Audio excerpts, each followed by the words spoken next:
Mesdames et messieurs, bonsoir et bienvenue dans l'invité du jour. Ce soir, deuxième soir en compagnie de Krim Keta, journaliste indépendant qui a enquêté sur l'affaire AZF. Ce soir, il nous expose toutes les preuves qui lui ont permis d'établir sa thèse. Je vais vous dire quand même les personnes et l'enquête, comment je l'ai menée, mais rapidement.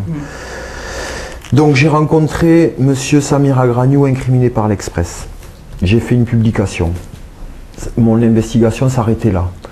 J'ai été contacté. Pour la vérité ou pas, je ne sais pas, l'avenir le dira. Par un monsieur qui avait vu un incident majeur dans la tour de fabrication, dans laquelle il se rendait soit quotidiennement, minimum 2-3 fois par semaine, depuis des années. Il a vu cette tour de fabrication, unité de production de l'usine AZF, dans un état pour le moins inquiétant. Cette personne me contacte, je fais un article.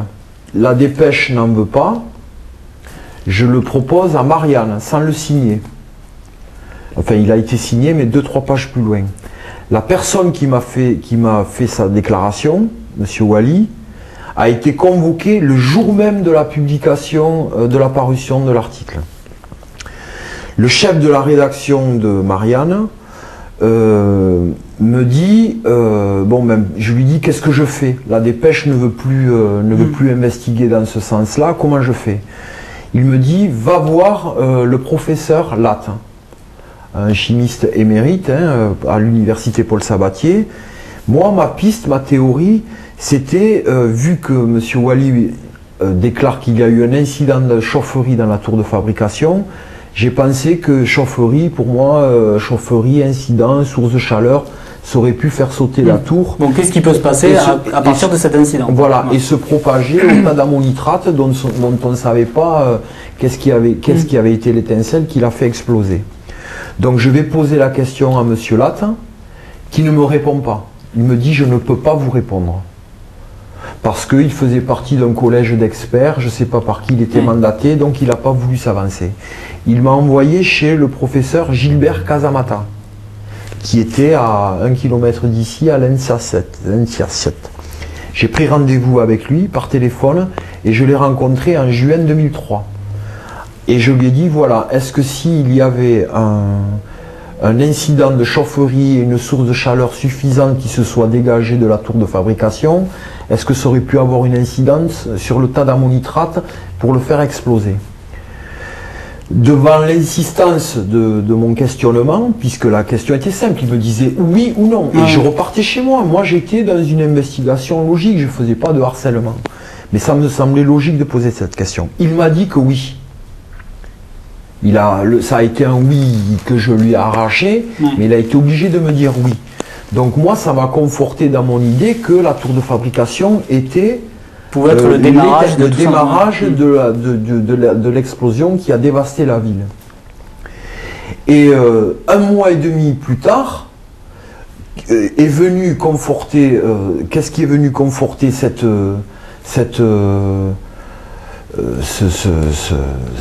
embryon, un témoignage d'un oculaire, un procès-verbal d'un témoin oculaire qui dit qu'il a vu, en l'occurrence c'est un photographe de la Dépêche du Midi, qui dit avoir vu la tour de gauche de l'usine AZF s'enflammer à la base avant d'exploser.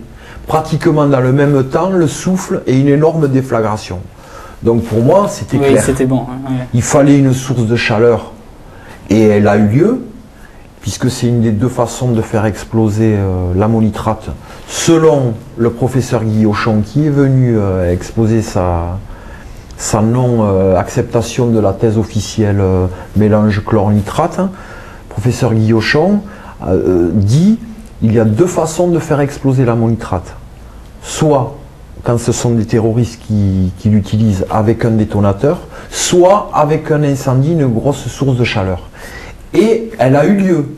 Témoin oculaire, base de la tour qui s'enflamme avant d'exploser, et ensuite Donc pour moi, c'était une évidence, que la tour était l'origine de la grosse explosion. Parce que moi, je suis partisan de 2 explosions. La tour en premier et le tadamonitrate ensuite. On s'aperçoit que ces 2 explosions-là, vous avez des...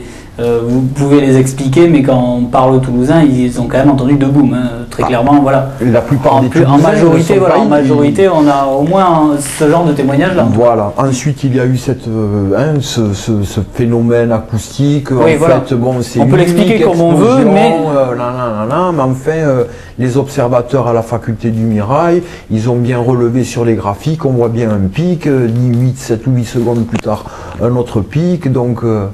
Ça, l'explosion unique, moi j'y crois pas trop et je pense plutôt à une fabrication pour étayer. Ils ont fait une assertion, ils ont vu un cratère, hein, les experts, Van Schendel et compagnie. Ils ont dit voilà, c'est de là qu'est partie l'explosion. Et ils ont fait en sorte de faire concorder tous les éléments qu'ils retrouvaient avec cette théorie. Et ils ont évacué cette piste de la tour en évacuant le témoignage de Nabil Ouali, en évacuant le témoignage du photographe de la Dépêche du Midi qui était sur les lieux et qui l'a vu et qui a déposé le lendemain, le 22 septembre 2001. Comment vous expliquez tout ça? Comment j'explique le fait qu'on ait oublié cette piste?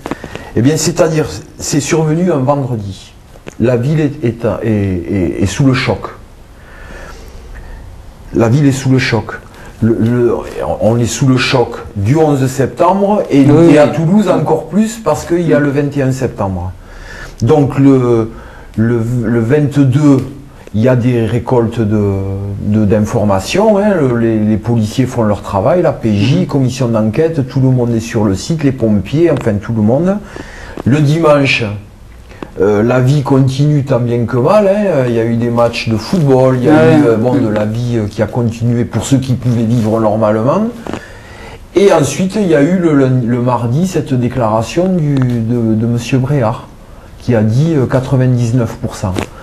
Moi, l'explication de ce 99%, c'était la certitude que ce monsieur avait que c'était un accident industriel. Et pourquoi ils en avaient la certitude? Parce que, toujours dans le cadre de mon enquête, en 2004, je découvre un reportage de France 3 où figure la déclaration du directeur de cabinet de la préfecture de l'époque, qui est monsieur Jean-Luc Marx, et qui dit ce qui s'est passé devant toutes les caméras de télévision, Sud Radio, RMC, iTélé, enfin je sais pas, France Info, il dit c'est une tour de fabrication qui a explosé. Donc monsieur Bréard, quand il a dit 99, il a laissé ce 1% pour ne pas clôturer immédiatement une enquête qui aurait dû être achevée très rapidement si on avait,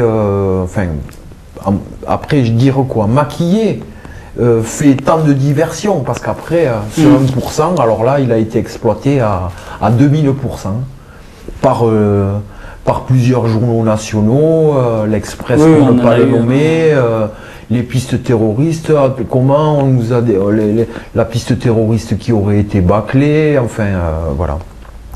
Donc voilà ce que je pense de l'enquête telle qu'elle a été menée et je déplore que cette piste donc de la tour de fabrication qui serait à l'origine de l'explosion du tadamonitrate ne soit pas explorée. Je l'ai déjà explorée, mais ne soit pas relayée.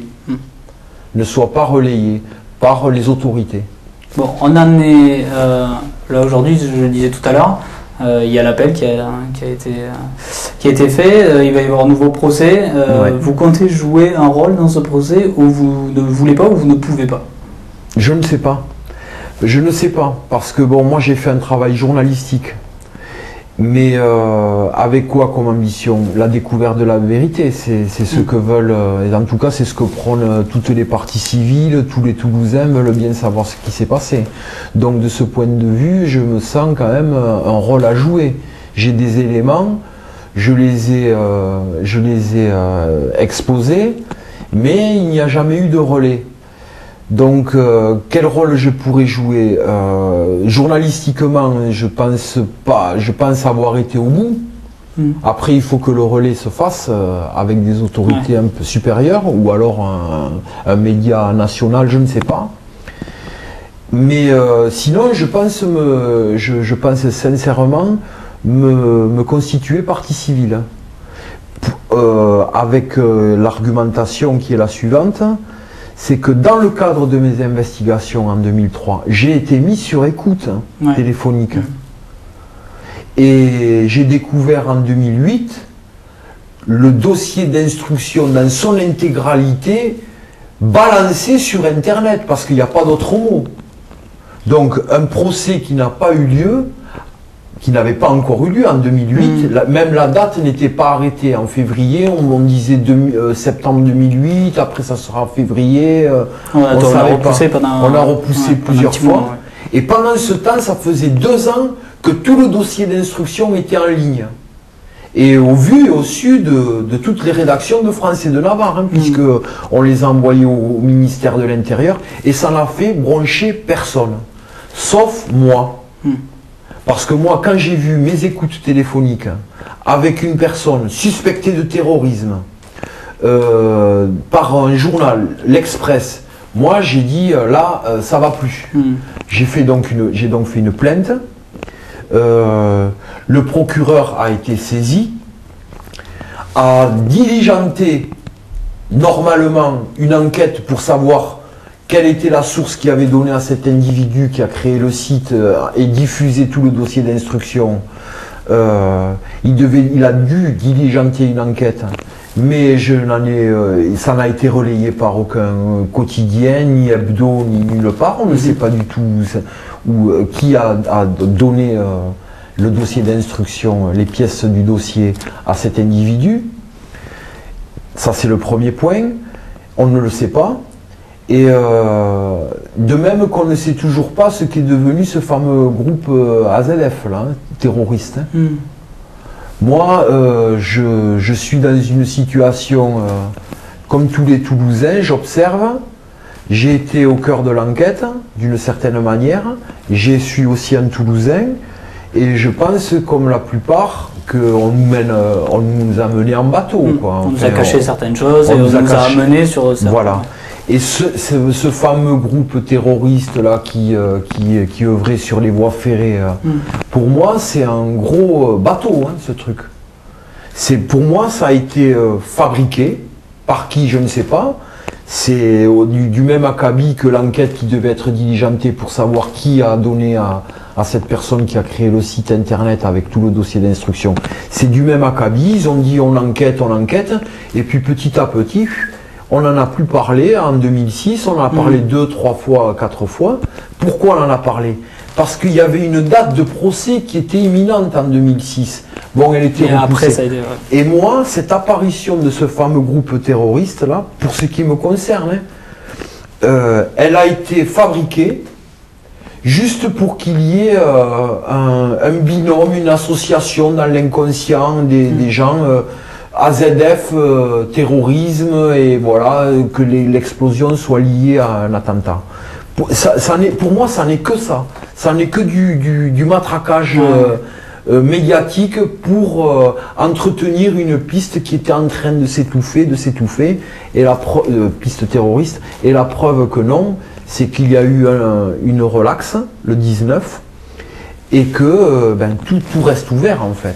Parce que je ne vois pas comment le nouveau procès, sauf s'il y a un complément d'information en parallèle qui pourrait amener autre chose que... Qu'est-ce qu'ils vont pouvoir amener de plus?